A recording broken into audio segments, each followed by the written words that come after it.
नमस्कार साथियों, स्वागत है आपका हमारे YouTube चैनल में।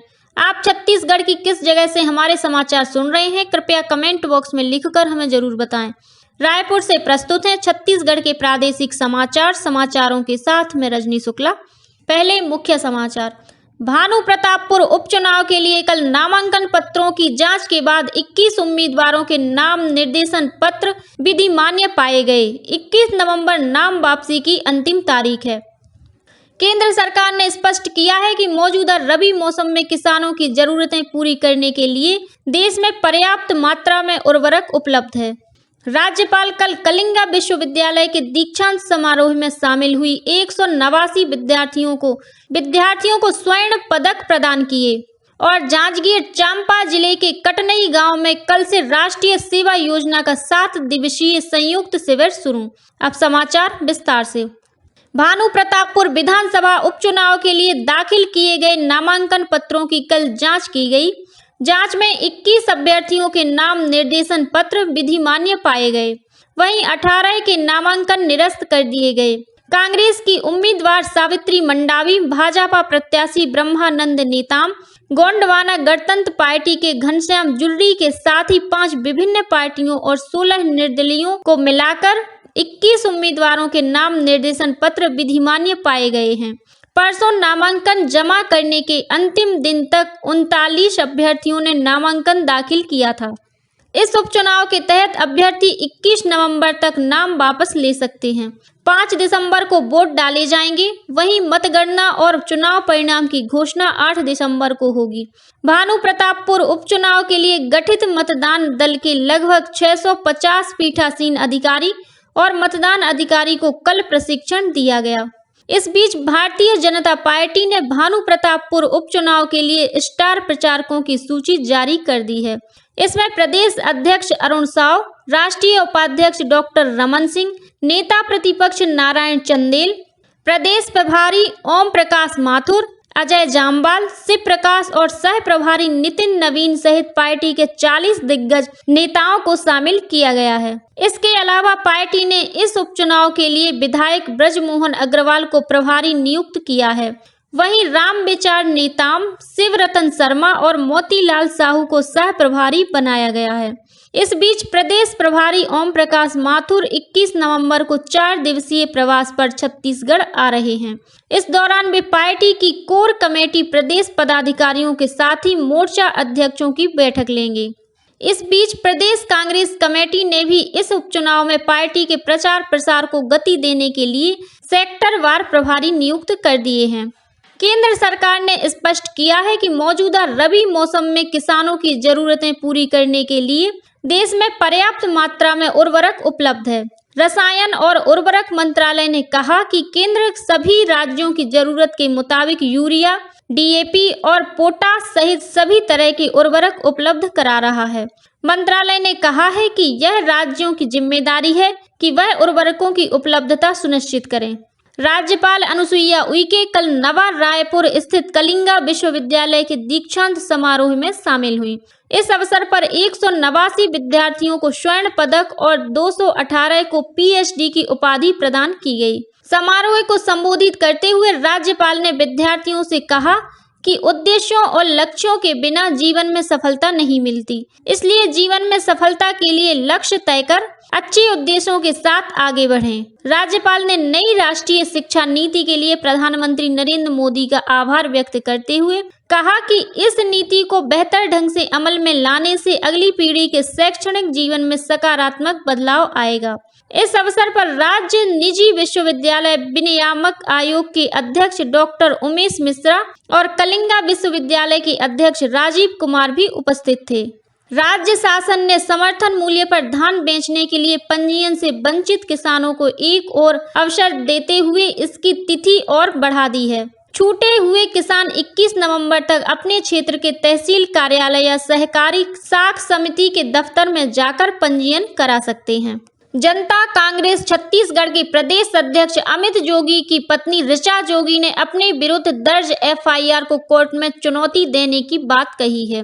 उन्होंने अपने एक वीडियो संदेश में कहा कि उनकी जाति का मामला न्यायालय में विचाराधीन है, लेकिन उसके बाद भी उनके विरुद्ध एफआईआर दर्ज की गई है। गौरतलब है कि ऋचा जोगी के खिलाफ फर्जी जाति प्रमाण पत्र मामले में बिलासपुर में रिपोर्ट दर्ज की गई है। बिलासपुर में भारत सरकार के केंद्रीय संचार ब्यूरो द्वारा आयोजित की जा रही मल्टीमीडिया चित्र प्रदर्शनी का कल समापन हो गया। यह प्रदर्शनी आजादी के अमृत महोत्सव पर एक भारत श्रेष्ठ भारत अभियान के तहत लगाई गई थी। समापन समारोह को संबोधित करते हुए बिलासपुर रेंज के आईजी रतन लाल डांगी ने कहा कि युवाओं के योगदान से ही सर्वश्रेष्ठ राष्ट्र का निर्माण होता है। उन्होंने कहा कि देश के युवाओं को राष्ट्रभक्तों के जीवन से प्रेरणा लेनी चाहिए। इस अवसर पर विभिन्न प्रतियोगिताओं के विजेताओं तथा प्रतिभागियों को पुरस्कार और प्रमाण पत्र देकर सम्मानित किया गया। जांजगीर चांपा जिले के कटनई गांव में कल से राष्ट्रीय सेवा योजना एनएसएस का 7 दिवसीय संयुक्त शिविर शुरू हुआ। विधानसभा अध्यक्ष डॉक्टर चरण दास महंत ने इस शिविर का उद्घाटन किया। इस दौरान एनएसएस के स्वयं सेवक राज्य सरकार द्वारा चलाई जा रही नरवा, गरवा, घुरुआ और बाड़ी योजना को मूर्त रूप देने के साथ ही व्यक्तित्व विकास के लिए कार्य करेंगे। गौरतलब है कि ग्राम कटनई में एक छोटी पहाड़ी है जिसे एनएसएस द्वारा श्रमदान के माध्यम से 30 वर्षों में विकसित किया गया है। अब यह गांव राष्ट्रीय सेवा योजना का गोंद गांव है और शहीद नंद कुमार पटेल विश्वविद्यालय ने भी इसे अपने ड्रीम प्रोजेक्ट में शामिल किया है। स्कूल शिक्षा विभाग द्वारा पढ़ाई तुहर द्वार 3.0 के तहत बच्चों के व्यक्तित्व विकास की राज्य स्तरीय प्रतियोगिता का आयोजन परसों राजधानी रायपुर में किया गया। प्रतियोगिता में राज्य के सभी 5 संभागों के लगभग 200 विद्यार्थी शामिल हुए। इसके अंतर्गत निबंध, तात्कालिक भाषण, चित्रकला, विज्ञान प्रोजेक्ट मॉडल, भाषा और गणित या स्पीड गणित, स्पीड रीडिंग तथा सामान्य ज्ञान की प्रतियोगिताएं हुई। समग्र शिक्षा के प्रबंध संचालक नरेंद्र कुमार दुग्गा ने बताया कि स्कूल से लेकर संभाग स्तर तक 5 चरणों में आयोजित इस प्रतियोगिता में प्रदेश के 47,000 से अधिक शासकीय स्कूलों के 43 लाख बच्चों में से चुने हुए लगभग 200 बच्चे राज्य स्तरीय प्रतियोगिता में शामिल हुए हैं। रायपुर लिट फेस्ट सोसाइटी द्वारा आगामी 20 और 21 नवंबर को राजधानी में साहित्य पर्व का आयोजन किया जाएगा। इस कार्यक्रम में मुख्य वक्ता लेखक और चिंतक राम माधव होंगे। कार्यक्रम की अध्यक्षता कुशाभाऊ ठाकरे पत्रकारिता विश्वविद्यालय के कुलपति प्रोफेसर बलदेव भाई शर्मा करेंगे। कार्यक्रम के विशिष्ट अतिथि चिंतक और समाजसेवी डॉक्टर पूर्णेंदु सक्सेना होंगे। महादेव ऑनलाइन ऐप से सट्टा संचालित कर रहे 2 पैनल के 16 लोगों को दुर्ग पुलिस ने दिल्ली के साकेत इलाके से गिरफ्तार किया है। जिले के पुलिस अधीक्षक डॉक्टर अभिषेक पल्लव ने बताया कि ये लोग दिल्ली में 2 पैनल के माध्यम से सट्टा का संचालन कर रहे थे। इसकी टीम के 16 लोगों को गिरफ्तार कर पैनल को ध्वस्त कर दिया गया है। पुलिस की टीम आरोपियों को लेकर भिलाई पहुंच रही है। उन्होंने बताया कि आरोपियों के पास से 6 लैपटॉप और 21 मोबाइल बरामद किया गया है। और अब कुछ अन्य खबरें संक्षेप में। आज 19 नवंबर को प्रथम स्वतंत्रता संग्राम की वीरांगना रानी लक्ष्मीबाई की जयंती है। इस अवसर पर मुख्यमंत्री भूपेश बघेल ने उन्हें नमन करते हुए कहा कि रानी लक्ष्मीबाई का अदम्य साहस और शौर्य आज भी लाखों महिलाओं के लिए प्रेरणा स्रोत है। भारत की पहली महिला प्रधानमंत्री इंदिरा गांधी की आज जयंती है। इस मौके पर मुख्यमंत्री ने उन्हें नमन किया है।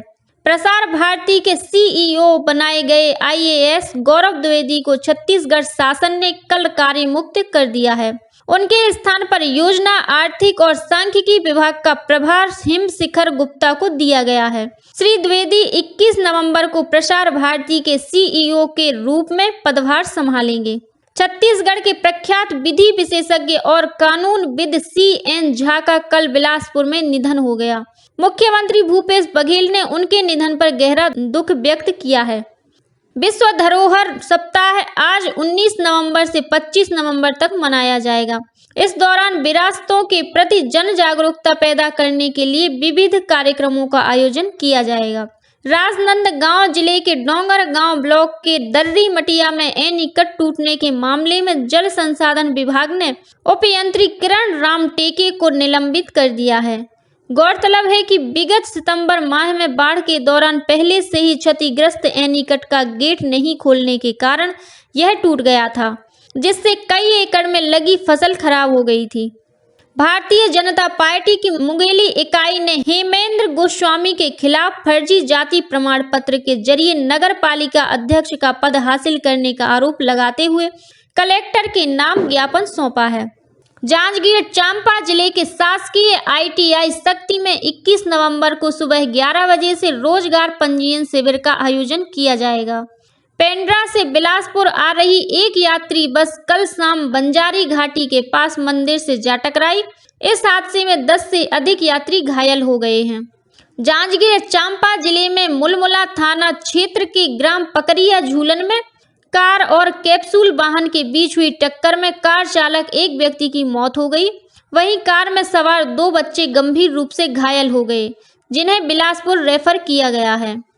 रायगढ़ जिले के चक्रधर थाना क्षेत्र में तेज रफ्तार 4 पहिया वाहन की चपेट में आने से मोटरसाइकिल सवार एक युवक की मौके पर ही मौत हो गई, जबकि एक अन्य युवक गंभीर रूप से घायल हो गया है। और रायपुर के DD नगर थाना क्षेत्र स्थित इंद्रप्रस्थ कॉलोनी निवासी एक छात्र ने 5वीं मंजिल से कूदकर आत्महत्या कर ली। इसी के साथ छत्तीसगढ़ के समाचारों को ये बुलेटिन समाप्त हुआ। नमस्कार।